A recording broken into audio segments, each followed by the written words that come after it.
askush fatkeqësisht nga lidershipi i Partisë Demokratike nuk do që të mbajë përgjegjësi.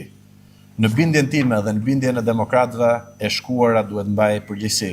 Pa diskutim, kryetari i Partisë Demokratike duhet mbajë përgjegjësitë e veta, duke mos i bërë bisht përgjegjësive përballë demokratëve që e kanë nderuar dhe kanë respektuar me vite.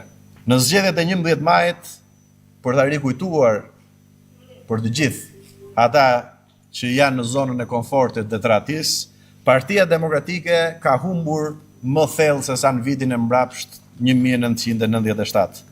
Kudo ku ka pasur njerëz që nuk kanë mbajtur përgjegjësi për rezultatet, humbjet kanë qenë edhe më të thella. Ka humbsa që bëhen deputet që nga viti 96 në mënyrë seriale duke humbur çdo palëzjedhje përballë kundërshtarit politik.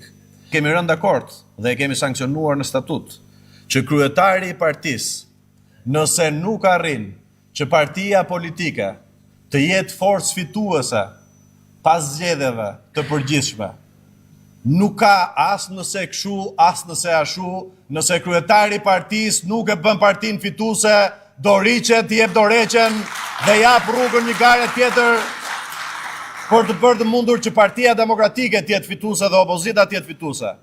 Po këta nuk duan ta lejojnë as garën. Po e pyes drejt për drejt doktorin. Me kë do të kandidosh në prill? Doktor, me veten.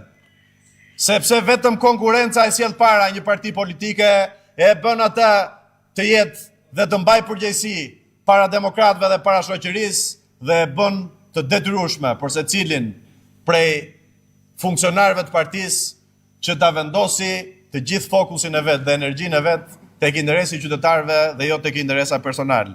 Çfarë është kjo papërgjegjshmëri para demokratëve dhe para shqiptarëve? Njerëzit duan ndryshimin, ndërsa leadershipi i mban zvarr me revolucione imagjinare dhe me qeveri imagjinare. Po e them qartësisht, turpi do t'i mbulojnë histori cilin do që tallet me popullin opozitar, që e rrëzon Edi Ramën në mënyrë imagjinare çdo javë dhe pastaj thot për javën tjetër që do ta rrëzojmë këtë javë që vjen.